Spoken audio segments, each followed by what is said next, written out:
Okay. Once again, these intros mean nothing, but I've been reading songs and poems, reading and recording songs and poems all day. I just want to do a little bit of humour, so I'm going to read a little bit of Wobble finds a time machine. The premise of this book is as old as time itself, you know. Right back in caveman days, I think, 35,000 years ago, caveman Og used to regale tales with, in the cave of comedies of, what the previous, you'll never guess what the Neanderthals did. Oh, yeah. Anyway, so, nothing original here. Well, it's original words, but, no original concepts. So this is chapter, although if you see how I format my books now, that isn't something different. So this is chapter 13 or 12 and a half if you're superstitious, as it says at the top of the page. Eric meets Noah, and lo, the time traveller didst appear on the back of a boat of some kind, the floating kind actually, which is the best kind. Ask anyone who was on the Titanic the next time you're at a seance. But you'll have to wait till they stop saying aunts first. Eric barely had time to get his bearings straight. Yes, they were in the, wait for it, bearing straight. Her, her. Before the chopper was gone, leaving Eric face down on the deck. Still, he wouldn't be the last sailor who ended up face down on the deck.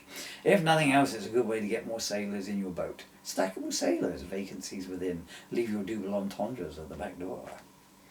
It was raining. Eric, being observant and wet, noticed that as he picked himself up, which he did by going into a bar and offering himself a drink.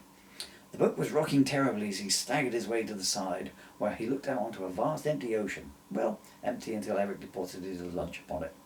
Ah, well, he thought, it's good ground bait for the fish. Eric wasn't a good seafarer. Pension Bus Corporation being bad preparation for a life on the water. Unless you wanted to do the old joke about, does this bus stop at the pier? If it doesn't, we'd all better be good swimmers. Punchline fans, it says at the bottom of the page. Eric turned around to find himself staring face to face with what looked suspiciously like a camel, which is what it was. So I don't know what's suspicious about that, unless you count the fact that it was dressed as a Boy Scout. Highly suspicious. Edging his way past the woggle-waving camel, Eric headed aft, even though he didn't know his aft from his elbow. He'd only gone a few paces when a kindly-looking old man stepped out of the door in front of him, dressed in a white robe, clutching an umbrella, and covered in bird shit. Could it have been Prince Charles? No, it couldn't. The kindly-looking old man looked at Eric kindly and said, "Who the sodding hell are you?" in a distinctly unkindly voice. First appearances can be so deceptive, can't they? "Hello, I'm Eric," said Eric in an introductory sort of way, but with a Penj accent, not necessarily from his roots. "Well, I'm Noah. This is my boat, and you look like a stowaway to me, so it'll be 60 arms, walking the plank, or lion feed. Which do you prefer?" "I prefer the 60 arms, please," said Eric, and took them from the point-missing boatmeister. "And what are you doing here in any case? And do you know the way to some sacred mount, or failing that, San Jose?" It keeps having asterisks, and then you have to go to the footnotes. "As there's space." "No," said Jose, "I do not know how to SAN, which is block-based storage, leverage a high-based architecture that connects servers to the logical disk units." It works better on the page, I can tell you that, guys. No, this is my boat. Oh, no on both counts. No on both counts. Oh, you gotta be careful when you read that word, bad eyes. "I'm just a poor traveller, and an even poorer sailor, as the state of your deck can attest to. I would, however, like to interview you about your current situation, your life in general, and the amount of spare space under that umbrella." "Okay, come into my cabin." Who's sailing the boat?" "My sons." "Are they sailors?" "No, carpenters." Any chance we could do the interview in a lifeboat?" "What's a lifeboat?" "A bloody good idea that you don't seem to have thought of." "Oh, we're all right. We've got God watching over us.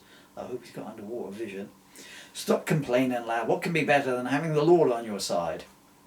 "As long as not this boat on its side. Look, can we get this over and done with so I can be on my way to somewhere safer, say Poland, 1939? "Very well, Poland, 1939. There, did I say it all right?" It's hard to tell, I'm reading this. It was getting sillier, no drier, so they repaired to the old man's cabin, repairing TV sets and radios as they made their way there.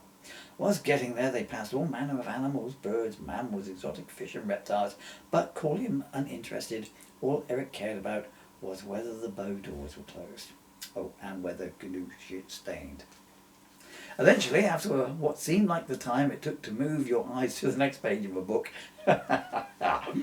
Eric and Noah reached the latter's cabin. "Come on in," said Noah, "and make yourself at home." "Thanks," said Eric, and put pictures of Keira Knightley all over the walls.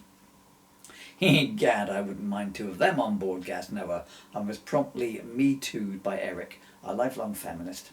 He offered Noah a carrot, just because. "Gad, I wouldn't mind two of them on board," gasped Noah, and was promptly Me Too'd by Eric, a lifelong carrotist. See how these things get out of hand? Just then the cabin door opened and a kindly-faced, oldly-faced lady entered, or exited, if you're looking at it from the corridor's point of view. "Ah, Joan," said Noah, who seemed to know her. Noah. Okay. "Hello, Noah," said the woman called Joan, who seemed to know him. "Who's this?" "This is Eric, a traveller." "Eric, this is my wife, Joan." Joan of Arc, see. "How do you do?" said Eric. "I do bloody awful, thanks for asking," said Joan, offering her hand and introducing Eric to various types of dung. They all sat down at the table and Eric withdrew his notebook. "Well, he'll never get wet there," said Noah, watching. Eric promptly #me notebook to'd him. "So, Mr. Noah, perhaps you could tell me how this voyage of yours got started." "Any money in this for us?" asked Joan, using a silly voice. "Sorry?"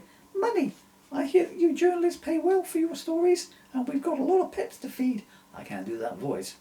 "I'm not a journalist, though. I'm a historian." "A historian? What history? It's Yonks BC this year. There won't be any history for ages yet." "Yes, and I'll be the first there with it," said Eric triumphantly. For once, having a thought worth having. "Oh, well, just make sure we get a good write-up on TripAdvisor then," said Joan. I'm sorry, there's a joke at the bottom of the page here. There's a visual joke that I can't relate. I just couldn't make so I was chuckling at that. Said Joan, and left the cabin, which made the air several degrees fresher. Once outside, she #bastard said hello to me, Eric. Noah cleared his throat with a pelican.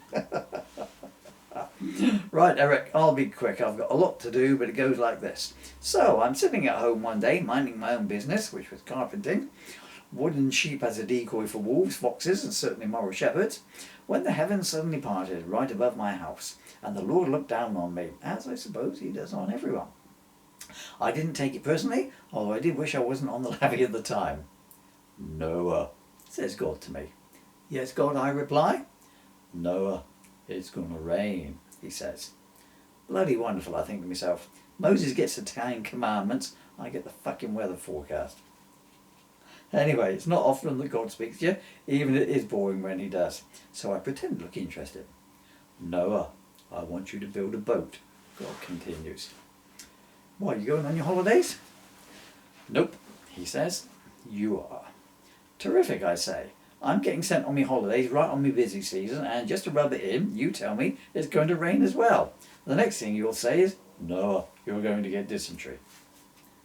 'Noah, you're not going to get dysentery,' he says, unless you keep moaning. Get my meaning? I'm losing track of this. Where do you keep it? Tum-ty-tum. 'Sorry, God,' I says. 'It's just that I don't really want a holiday at the moment, and I don't really like boats either. Boats and animals, my two biggest hates, that is.' 'Noah, I've got some real bad news for you.' 'Go on,' said Eric. 'Oh, go on,' said Noah. 'See, it's like this, Noah. This old world is a sinful old world, and that's really not how I meant it to be. There's whining and dining and blaspheming and unbelieving and bragging and shagging out of wedlock going on all over, and it's got to stop. The angels are complaining for one thing, and looks bad on my CV. I mean, they're queued up 4 deep to get into the other place. Up here, I have to walk a mile to ask someone for a light if I fancy a fag, because people are so few on the ground, or rather on the clouds. So I reckon it's time for one of me signs, just to get a bit more belief going. And you reckon making it rain is going to do the trick, do you?' Noah, Noah, Noah. Bloody hell, he's got triple vision, I thought. 'Noah, there's rain, and then there's rain.' Oh, very profound, I thought. If the God business ever dries up, you've got it made as a philosopher, I thought. Why have I suddenly turned into a pillar of salt, I thought. That's good.